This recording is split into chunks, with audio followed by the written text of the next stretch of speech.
Hi hello నమస్తే welcome to cube TV. నేను మీ anchor Anil. So Chilukuri Balaji టెంపుల్కి సంబంధించి కూడా ప్రధాన అర్చకునిపై జరిగిన దాడికి సంబంధించి కూడా పెద్ద ఎత్తున చర్చ నడుస్తుంది, అలాగే వైరల్ నడుస్తుంది. ఇదే అంశానికి సంబంధించి కూడా కొంతమంది వ్యక్తులు వచ్చి తనని భయపడించడంటూ కూడా తను సెల్ ఫోన్లో రికార్డ్ చేసిన వీడియో కూడా మొయినాబాద్ పోలీసులకు ఇవ్వడం జరిగింది. సో దాని తర్వాత ఎంక్వైరీ చేసి కూడా ఆ వ్యక్తి ఎవరైతే ఉన్నారో సో తనను అరెస్ట్ చేయడం జరిగింది. సో మిగతా వాళ్ళ కోసం కూడా గాలింపు చర్యలు మొదలు పెట్టమంటూ కూడా మొయినాబాద్ పోలీసులు చెప్పడం జరిగింది. సో ఇదే అంశానికి సంబంధించి కూడా నెటిజన్లకి ఒక షాకింగ్ న్యూస్గా చెప్పుకోవచ్చు. ఎందుకంటే ప్రధాన అర్చకుడుగా ఉన్న ఆ వ్యక్తి ఎప్పటి నుంచో సేవలు అందిస్తున్న వ్యక్తి, సో చాలామంది భక్తులతో కూడా చాలా సరదాగా మాట్లాడే వ్యక్తికి ఇలా జరగడం కూడా ఒక క్వశ్చన్ మార్క్గా చూస్తున్నారు. సో ఇదే అంశానికి సంబంధించి కూడా అసలు ఏం జరిగి ఉంటుంది, సో ఇలా ఒక ప్రధాన అర్చకుడిపై రంగరాజన్పై జరిగిన ఈ యొక్క దాడికి సంబంధించి కూడా సో ఒక సమాజం మొత్తం పెద్ద క్వశ్చన్ మార్క్గా చూస్తుంది. అసలు ఏం జరిగిందో కూడా తెలుసుకునే ప్రయత్నం అయితే చేద్దాం. సో ఇదే అంశానికి సంబంధించి మనతో మాట్లాడడానికి సో మడుగుల శివప్రసాద్ గురూజీ గారు మన దగ్గర ఉన్నారు. వారి మాటలు అడిగి మరిన్ని విషయాలు తెలుసుకుందాం. సో గురూజీ నమస్కారం. ఆశీర్వచనం నాయన. ఎలా ఉన్నారు గురూజీ? బాగున్నాం నాయన. ఓకే, సో ఒక ఇష్యూ దేశవ్యాప్తంగా వైరల్ అయింది. చిలుకూరి బాలాజీ టెంపుల్ ఎంతో ప్రతిష్టాత్మకంగా కూడా మనం అక్కడ కొలుస్తూ ఉంటాం, భక్తులు అక్కడికి వెళ్తూ ఉంటారు. సో అలాంటి ఒక టెంపుల్ దగ్గర ప్రధాన అర్చకుడుగా ఉన్న రంగరాజన్పై జరిగిన ఈ యొక్క దాడికి సంబంధించి ఎలా చూడవచ్చు అంటారు అసలు? శ్రీ మహాగణాధిపతయే నమః, ఐం మహాసరస్వత్యే నమః, శ్రీ లలితాంబికాదేవ్యే నమః. చిలుకూరు బాలాజీ దేవాలయం అనేటువంటిది చాలా సుప్రసిద్ధమైనటువంటి దేవాలయం, అందరికీ తెలిసినటువంటి సంగతే. ఆ దేవాలయ ప్రధాన అర్చకుడు ఆయన మహనీయులు సౌందరరాజన్ గారి మీద ఈ విధముగా దాడి జరగటం అనేటువంటిది నేను కూడా ఈ యూట్యూబ్ ఛానల్స్ ద్వారా వాటి ద్వారా చూస్తూ ఉన్నాను. పొద్దున్నుంచి కూడా మనస్సుకు చాలా కలతగానే ఉన్నది. ముఖ్యంగా మొట్టమొదట ఈ దాడిని నేను చాలా తీవ్రముగా ఖండిస్తూ ఉన్నాను. ఎప్పుడూ కూడా అర్చకులు భగవంతుడికి భక్తుడికి అనుసంధానకర్తగా ఉంటారు. ఎప్పుడూ కూడా దేవాలయ ప్రధాన అర్చకుడు అని అంటే దేవాలయంలో ఉండేటువంటి భగవంతుడితోనే సమానము. అక్కడ మూల విరాట్ ఎంత ప్రాధాన్యతో ప్రధాన అర్చకుడు కూడా అంతే కదా. అటువంటి చోటికి వెళ్ళి మరి కొంతమంది వీళ్ళు ఈ చేయడం అనేటువంటిది ఎంతవరకు కరెక్టు?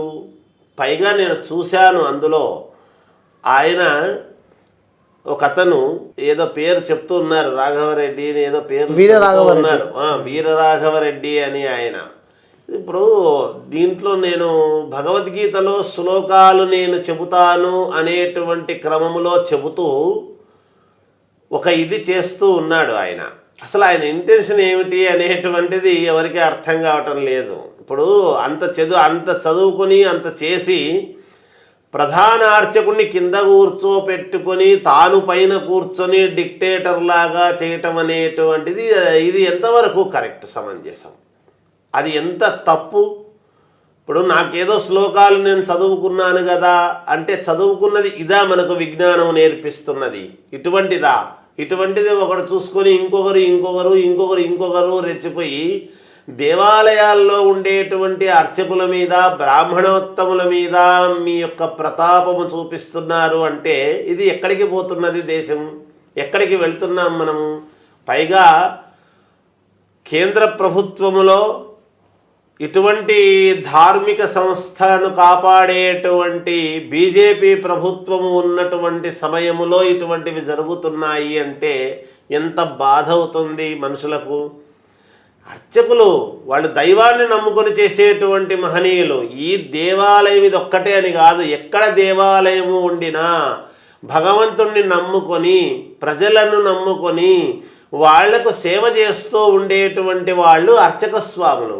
అర్చకుల స్వాముల మీద, పౌరోహితుల మీద, బ్రాహ్మణోత్తముల మీద ప్రతాపాలు చూపించడం మొదలు పెడితే ఇది ముక్తకంఠముతో ఏకకంఠముతో నిజంగా కూడా బ్రాహ్మలు అనేటువంటి వాళ్ళు ప్రతి వాళ్ళు కూడా ఇది చాలా ఖండించాల్సినటువంటి విషయమని నేను గట్టిగా కూడా తెలియజేస్తూ ఉన్నాను. ఇందులో వైష్ణవులు, స్మార్తులు, మధ్వలు అనేటువంటి సాంప్రదాయాలు కాదు కావాల్సినటువంటిది.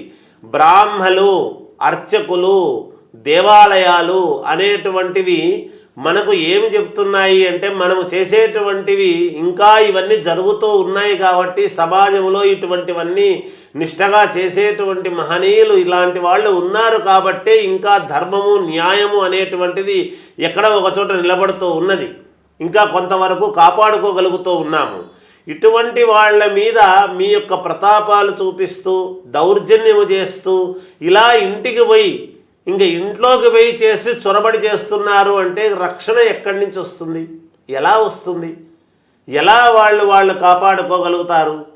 ఏదైనా ఇబ్బంది వస్తే భగవంతుడు ఉన్నాడు అని నాలుగు గోడల మధ్య కూర్చొని స్వామి తండ్రి అని చెప్పుకునేటువంటి వాళ్లకు ఆ భగవంతుడి సన్నిధానములోనే ఉండేటువంటి అర్చకుడి యొక్క ఇంట్లోకే జొరబడి వచ్చారు అంటే ఇంకా రక్షణ అనేటువంటిది ఎక్కడి నుంచి వస్తుంది? ఏది ఇబ్బంది వచ్చినా భగవంతుడిని కోరుకుంటాం. ఇంకా భగవంతుడి దగ్గర చేసేటువంటి అర్చక స్వాములకు కూడా పోలీసులను పెట్టుకోవాల్సిన అవసరం ఏర్పడుతుంది అంటే మనం ఎక్కడికి పోతున్నట్టు? సమాజంలో ఏమవుతున్నట్టు? అసలు ఏం ఆలోచన చేస్తున్నారు? అసలు ఏమి కావాలి? రాముడు గొప్ప అంటున్నారు, రాముడి యొక్క ఇది తయారు చేస్తున్నాము అంటున్నారు. రాముడు ఈ విధముగా దండెత్తమని చెప్పాడా? రాముడు ఇలా దౌర్జన్యం చేయమని చెప్పాడా ఇంటికి పోయి? ఏ రామాయణంలో రాసి ఉందండి అలా? ఏ రాముడు చెప్పాడండి అలా? ఆ రాముడు ఎలాంటి వాడు? అసలు తమ్ముడు లక్ష్మణుడు కొంచెము కోపోద్రిక్తుడై మాట్లాడితే కూడా అలా మాట్లాడరాదు అని చెప్పినటువంటి మహనీయుడు రాముడు. ఎంత శాంత స్వభావి, మీ అంత ఇది లేదు అని చెబుతూనే ఆయన్ను కింద కూర్చోబెట్టి వీళ్ళందరూ పైన కూర్చొని ఒక అర్చకుణ్ణి ఆ విధంగా చేయడం అనేటువంటిది ఆ డిక్టేట్ చేసేటువంటి విధానము చూస్తే ఆ ప్రసార మాధ్యమాలలో అతన్ని కింద కూర్చోబెట్టి అతను తల వంచుకొని కూర్చునుంటే ఒక అర్చకుణ్ణి తలదించుకున్నాడు, ఇవాళ తలదించుకునేటువంటి పరిస్థితి చేశారు అంటే యావత్తు ప్రపంచము భగవంతుణ్ణి మీరు అన్నట్టుగానే తప్ప అర్చకుడిని అన్నట్టు కాదు. ఆయనకేమీ చిన్నతనం రాలేదు.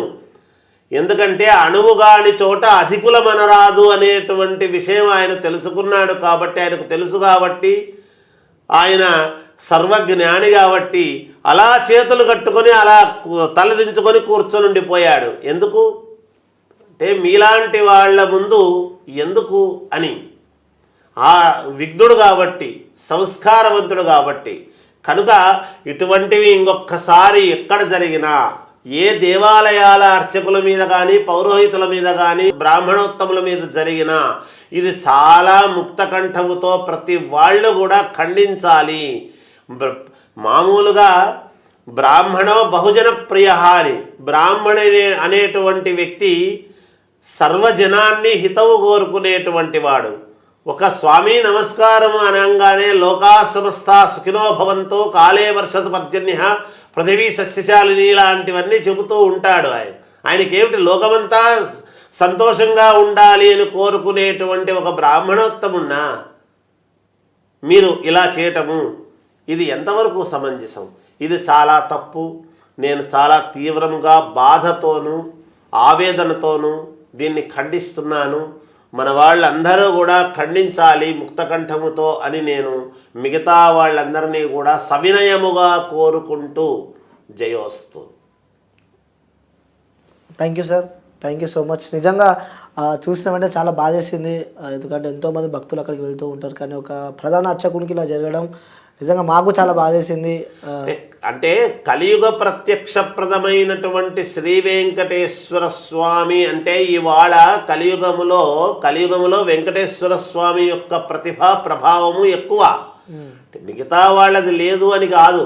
అలాంటి వెంకటేశ్వర స్వామి సన్నిధిలో అలా జరగటం, ఏ దేవుడైనా దేవుడు ఒక్కడే, మనము రూపాలు వేరుగా పెట్టుకుంటున్నాము అంతేగాని ఏదైనా కావచ్చు కానీ ఆయన సౌందరరాజన్ గారు ఆయన చాలా గొప్ప వ్యక్తి, మహానుభావుడు. ఎంత పెద్ద విద్య చదివినా కూడా దేవుడికి సేవ చేసుకోవాలి, తన తండ్రి రుణము తీర్చుకోవాలి అనేటువంటి భావనతో ఇక్కడ వచ్చి ఉంటున్నటువంటి వ్యక్తులు ఈరోజు ఆలయాల్లోనే భద్రత పూజార్లకే కరువు అయితే ఇంకా ఆలయాల ముందు కూడా మనము మరి రక్షక భటులను పెట్టుకోవాల్సిన అవసరం ఏర్పడుతుంది అంటే ఇంకెక్కడ ఉంటున్నాం మనము? ఎక్కడ ఉండాలి? ఇంటికంటే గుడి పదిలం అన్నారు. ఎక్కడ పదిలం? ఏమిటి ఇది? ప్రశ్నార్థకముగా మొక్కై ఉన్నప్పుడే వంచకపోతే మానైతే రేపొద్దున ప్రమాదాలు ఎక్కువ అవుతాయి గాక అని తెలియజేస్తూ ఒక్కసారి దృష్టి పెట్టవలసినదిగా ప్రభుత్వాన్ని కూడా సవినయముగా కోరుకుంటూ మాలాంటి వాళ్ళము, ఏ ప్రభుత్వం ఉంటే ఆ ప్రభుత్వానికి అనుకూలముగానే చేసుకుంటూ వెళుతూ ఉంటారు అర్చక స్వాములు. అటువంటి అర్చక స్వాములను కాపాడాల్సినటువంటి బాధ్యత ప్రభుత్వాలది అని ఒక్కసారి ప్రభుత్వాలకు సవినయముగా కోరుకుంటూ జయోస్తు. Right sir, thank you so much. మంచిదండి, జయం.